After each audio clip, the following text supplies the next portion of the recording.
Hello everyone. तो कैसे हैं आप लोग? उम्मीद है आप लोग काफी अच्छे होंगे। तो स्वागत है आपका हमारे यूट्यूब चैनल पे। सो फ्रेंड्स, आज हम आ चुके हैं एक और नए वीडियो के साथ, जिसमें आज हम पढ़ने वाले हैं पास्ट इंडेफिनिट टेंस का सेकंड वीडियो, जो कि हमारा नेगेटिव सेंटेंस होने वाला है, यानी कि नकारात्मक सेंटेंस। तो टॉपिक को स्टार्ट करने से पहले मैं आप लोगों को बता दूंगा, इससे पहले जितनी वीडियोस थी वो सारी वीडियोस मैंने बना के अपलोड कर दी। अगर आप लोगों ने अभी तक उन वीडियोस को नहीं देखा है तो जल्दी से इस वीडियो का डिस्क्रिप्शन बॉक्स में जाए, वहां पर आपको उन सभी वीडियोस की लिंक है वो देखने को मिल जाएगी। पहले उन वीडियोस को देखिए, उसके बाद ही आपको आगे बढ़ना चाहिए, ताकि आपको ज्यादा अच्छे और ज्यादा बेहतर तरीके से समझ में आए। तो ज्यादा टाइम वेस्ट ना करते हुए स्टार्ट करते हैं आज का टॉपिक।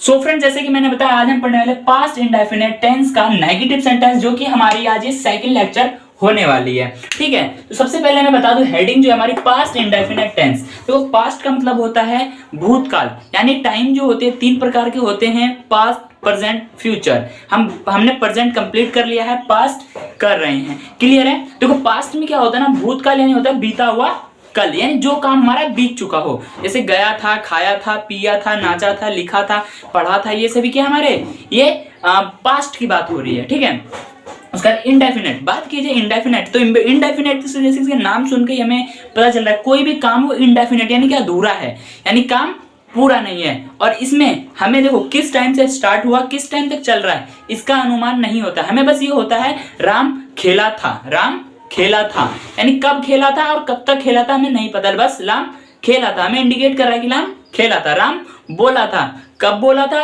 और कब तक बोला था ये नहीं पता, है ना, तो इंडिकेट कर देता है बस हमें इंडेफिनेट में। क्लियर है? उसका टेंस, टेंस का मतलब होता है काल या फिर समय कह सकते हैं। ठीक है, और बात की जाए नेगेटिव यानी कि नकारात्मक सेंटेंस। ठीक है, तो बात करते हैं इसकी पहचान से। जिस वाक्य के अंत में था, थी, थे मुख्य क्रिया के रूप में हो, तब हम कर्ता के अनुसार या फिर तब हम डिड का यूज करते हैं। किसका यूज करते हैं? डिड का यूज करते हैं। ठीक है, देखो इससे पहले जो हमने अफर्मेटिव किया था उसमें हमने ये नोट किया था, तो ये यहाँ पे हमें इसकी जरूरत नहीं है।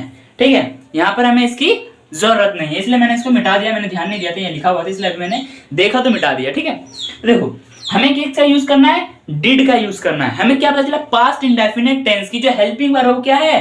डिड है। क्या है?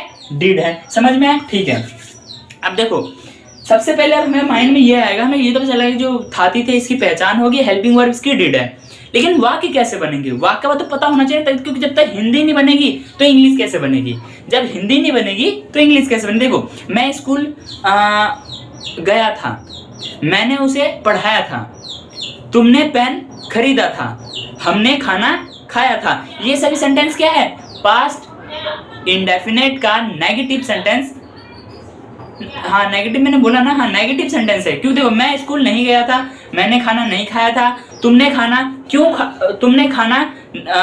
बनाया, क्यों तुमने खाना नहीं बनाया था, ये सभी सेंटेंस क्या हमारे पास्ट इंडेफिनिट टेंस का नेगेटिव सेंटेंस है। ठीक है, इसमें देखो क्यों वाले भी वर्ड आ जा रहे हैं, तो उसके लिए सॉरी, क्योंकि दिमाग में बहुत सारी चीजें चलती रहती है, क्योंकि मुझे एक टॉपिक को पढ़ाने से पहले मुझे खुद पूरा टॉपिक पढ़ना पड़ता है ना, तो कुछ चीज दिमाग में आती रहती है। तो जब हमें पता चल गया, क्योंकि जब हम एग्जांपल कर लेंगे तो हमें और अच्छे समझ में आ जाएगा। तो देखो हमें ये पता चला हिंदी वर्ड कैसे बनेगा। मैं स्कूल नहीं गया था, तुम स्कूल नहीं गए थे, तुमने खाना नहीं खाया था, तुम नहीं सोए थे, तुम नहीं दौड़े थे। ये क्या है? हमारे पास्ट इंडेफिनिट का नेगेटिव सेंटेंस है। इतना क्लियर है? ठीक है, क्लियर है। तो देखो जब हमें इतना कुछ हो गया तो हमें बस ये अब इसको क्या करना है? इंग्लिश में ट्रांसलेट करना है। क्या करना है? इंग्लिश में ट्रांसलेट करना है। तो वो कैसे होगा? तो उसका एक रूल होता है, एक बेस होता है, जो कि हमारा है। सबसे पहले आता है सब्जेक्ट।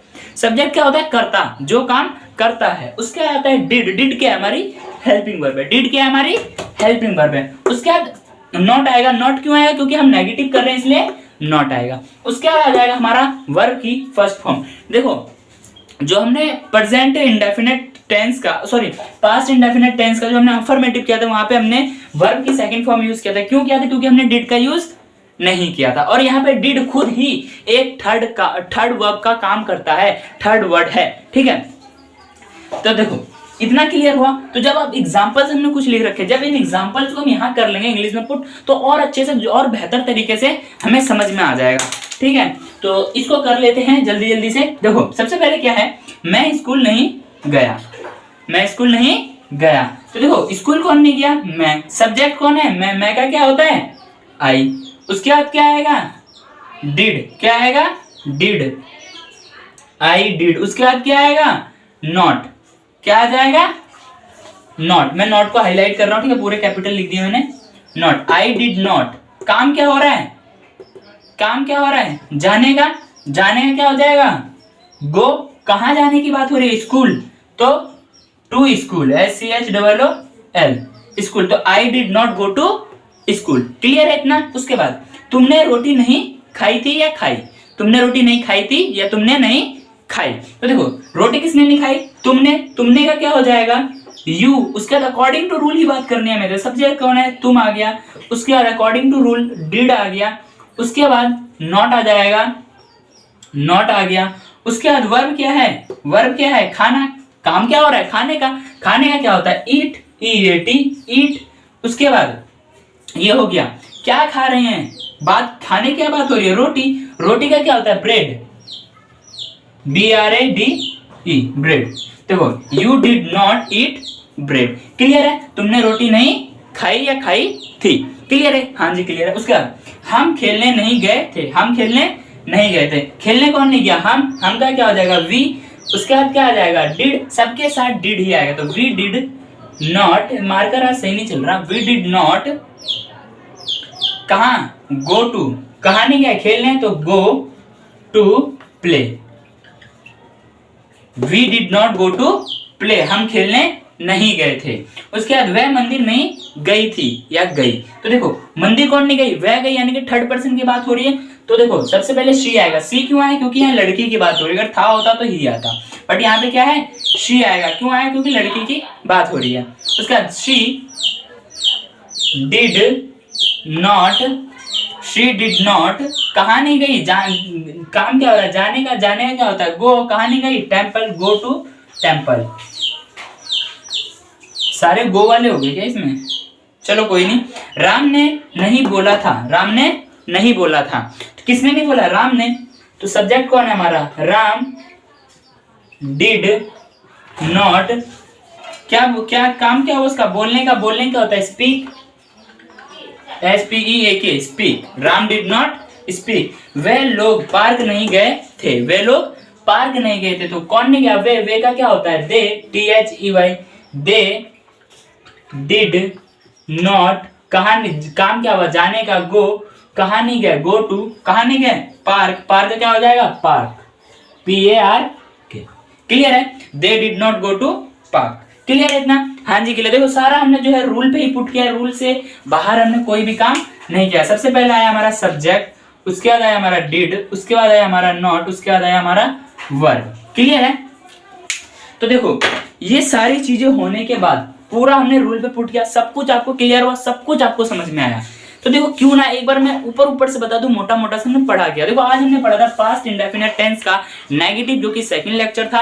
पास्ट इंडेफिनिट टेंस की बात की जाए, इसकी पहचान होती है था, थी, थे, वाक्य के लास्ट में था, थी, थे आएगा, ठीक है, और नेगेटिव हुआ तो नेगेटिव में नहीं ऐड हो जाएगा। उसके बाद बात की जाए इसकी हेल्पिंग वर्ब की, पास्ट इंडेफिनिट टेंस की हेल्पिंग वर्ब की, तो इसकी हेल्पिंग वर्ब होगी वो क्या होगी, डिड होगी। इतना कुछ क्लियर होने के बाद हमें ये पता होना चाहिए वाक्य है वो कैसे बनेगा। मैं स्कूल नहीं गया, मैं स्कूल नहीं गया था, तुमने खाना नहीं खाया था, वो खेलने नहीं गया था, वो बोला, वो नहीं बोला था, वो नहीं, उसने नहीं खरीदा था। ये सभी सेंटेंस क्या है, ये सभी सेंटेंस जो है हमारे बन जाएंगे नेगेटिव के, मतलब नेगेटिव और पास्ट इंडेफिनिट में। क्लियर है, हाँ जी क्लियर है। तो देखो जब इतना कुछ हो गया था, हमें क्या करना है, इंग्लिश, हमें हिंदी नहीं बोलनी है, हमें क्या बोलना है, इंग्लिश बोलनी है। तो इंग्लिश बोलने के लिए हमें ट्रांसलेट करने के लिए बेस चाहिए होगा, एक स्ट्रक्चर चाहिए होगा, जो कि हमारा ये रूल है। रूल इसको याद कर लोगे ना तो सारे कोई सा भी सेंटेंस है, जरूर नहीं कि यही एग्जांपल्स है, बट हाँ मैंने पूरी कोशिश की है सारे एग्जांपल्स लूं, ठीक है। तो देखो सबसे पहले आता है हमारा सब्जेक्ट, सब्जेक्ट कौन होता है, कर्ता, जो काम करता है। उसके बाद आता है डिड, डिड की हमारी हेल्पिंग वर्ब है पास्ट इंडेफिनिट टेंस की। उसके बाद आता है नॉट, नॉट क्यों लिया, क्योंकि हम नेगेटिव कर रहे हैं तो नॉट आएगा। और डब्ल्यू, ये वर्ब की फर्स्ट फॉर्म, यानी काम क्या हो रहा है वो लिया हमने। क्लियर है इतना। तो देखो सारे सेंटेंस बना लेते जो एग्जांपल्स है। मैं स्कूल नहीं गया था, I did not go to school. तुमने रोटी नहीं खाई, you did not eat bread. हम खेलने नहीं गए थे, we did not go to play. और वह मंदिर नहीं गई थी, she did not go to temple. मंदिर कौन नहीं गई थी, लड़की की बात हो रही तो शी आएगा, लड़के की बात होगी तो ही आएगा। यहाँ पे बात किसकी हो रही है, लड़की की बात हो रही तो शी आया। राम ने नहीं बोला था, राम डिड नॉट स्पीक। उसका वह लोग पार्क नहीं गए थे, they did not go to park. इतना क्लियर है, हाँ जी क्लियर। अगर आप लोग चाहो तो इसका एक स्क्रीनशॉट ले सकते हो। एंड आज की वीडियो में इतना ही। तो थोड़ा मार्कर प्रॉब्लम कर रहा था, तो मार्कर के मैं इसमें थोड़ी इंक फिल कर दूंगा नेक्स्ट वीडियो में। ठीक है, तो आज की वीडियो में इतना ही, मिलते हैं नेक्स्ट वीडियो में। Bye bye, thanks for watching this video.